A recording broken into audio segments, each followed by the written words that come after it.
Greetings, my name is Ruiz, and today I'll be talking about the Circus Fire, a true story of an American tragedy. The book was written by Steward. He has a bachelor's degree in engineering and a master's in fine art. And it's really interesting because he's a fiction writer rather than non-fiction, and this is going to really influence the book because he's going to take you into the story. He's going to let you know the individuals, what they went through, and what happened to them, why they were there, and what they were going through. The book was published in 2000 and it was inspired by the lack of history of the event. He came upon this disaster while doing research for another story, and after he moved to Hartford, he tried to gather information about it, but there was not a lot of written information about this. So he started to recollect stories of survivor victims and other people that remember and were involved, and eventually wrote this book and also provide information about the circus before, during, and after. The book provides images before, during, and after the disaster, maps of the circus location and structure, police interviews, analysis of the emergency management, and response at the time. It's not divided by chapters, but rather by dates, and it covers a time period from 1942 to 1999. The circus in question is the Wrigley Bros. And Barnum and Bailey Circus. They arrived to Hartford, Connecticut in July 5 of 1944. They had actually 2 shows that day, but they weren't able to make it. So the circus actually started on July 6th. Now, it's important to know that in 1944, United States is in the Second World War. There's a lot of stress due to war. There's war rationing. There's a lot of lack of manpower. And people go to the circus as to entertain themselves. This is an escape. This is, as they say, Christmas in July. It's an escape from the atrocity reality of a country at war. Here you can see a picture of the top in Hartford, Connecticut. The top was claimed to be the biggest top in the world. It claimed to seat around 11,000 people. The attendance of July 6 of 1944 is actually unknown, but it's estimated to be around 8,700 people. The show started at 2:30, and the fire started during the Wandela High Wire Act. And when the ushers noticed that there was a fire, they tried to put it out. But when they noticed that they were not able to do that, they started to motion people to get out, and the circus instructor people to get out in the orderly fashion. However, the top only took 10 minutes to burn completely. So let's look at these numbers again, and here we can see a map of the circus that day. We had 8,700 individuals and 9 exits, including the main entrance. The fire actually started on the Yellow Star in the southwest bleachers, and they only had 10 minutes to get out of there. So why was this disaster so big? So some of the things that went wrong during the disaster is that the circus hadn't taken any protective measures during the last 30 years.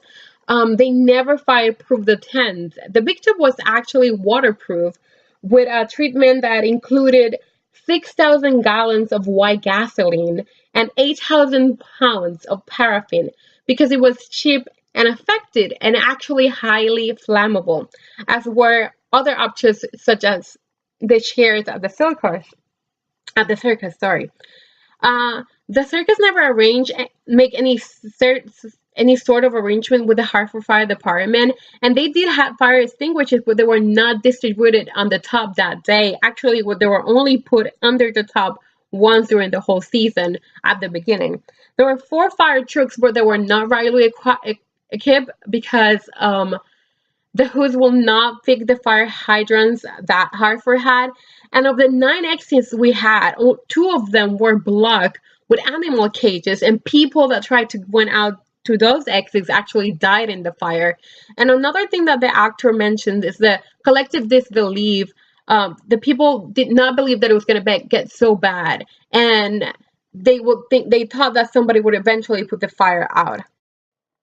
There are a couple of theories of how the fire started or who started the fires, but none of these are proof. You can see them in the slide. And nobody actually was charged with setting the top on fire. And to this day, we still don't know what actually happened and how the fire started. There were actually the people that were charged were the circus official, and they were arrested the next day and charged the following day, and they were charged with manslaughter. There were 167 victims in total, and 67 of these victims were children under the age of 15. The youngest victim was a 2-year-old girl, and the oldest was an 80-year-old lady. 6 victims were not identified, and one of these cases was one that claimed gather a lot of public attention because of the girl. The case of Little Miss, we can see a picture. She was a girl that died in the fire, and the fire official thought that she was going to be easily recognized. However, it took decades for her to be identified. Policemen in the 1990s identified her as Eleanor Cook, age 8. She went to the circus with her mom and her 2 brothers. Her younger brother and her did not make it. And it wasn't until 1991 that she was identified.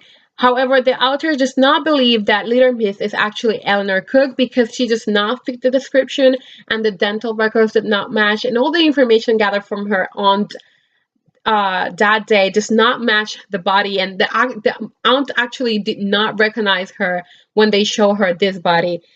It's still unclear at his point of view. He still stands that she is not Eleanor Cook. However, she was buried during the 90s with her brother by her family.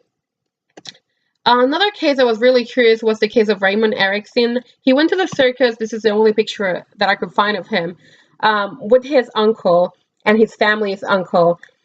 And his uncle found him burned, and he took him to the hospital, and the priest gave him his blessing, and the uncle left to try to find the other members of the family. And when they came back to the hospital to find Raymond, nobody could find Raymond. The only thing that they actually found were his shoes and socks, and to this day nobody knows what happened to Raymond. It is claimed that maybe some other family claimed the body by mistake, but it doesn't. They don't. The family doesn't know, and the case is still open to this day. So due to the event, the circus was not able to perform in Hartford in Connecticut for over 25 years. I believe they went back in 1971.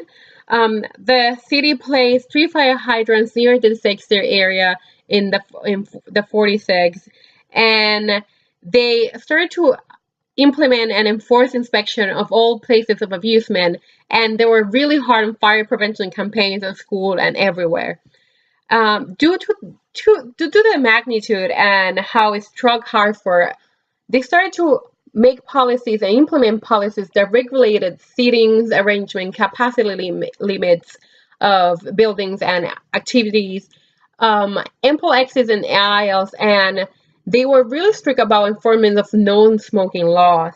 This also influenced the national code in provide a minimum fire safety standards, which you can see here, and eventually the creation of the National Fire Protection Association 102. To conclude, I will leave you with this quote that really shocked me about the event, and then I'll leave you with another one that I really enjoy about Little Miss. This one's the quote that the author wrote about Little Miss, and I found really interesting, and I wanted to share with all of you. I hope you enjoy it. And here you can see my reference. Thank you for your attention, and if anyone would like to have more information or have any questions, please don't hesitate to comment. And if anyone wants to see any videos about the Hartford Circus Fire, just let me know, because I can give you some of my reference so that you can see that. Thank you. Have a nice day.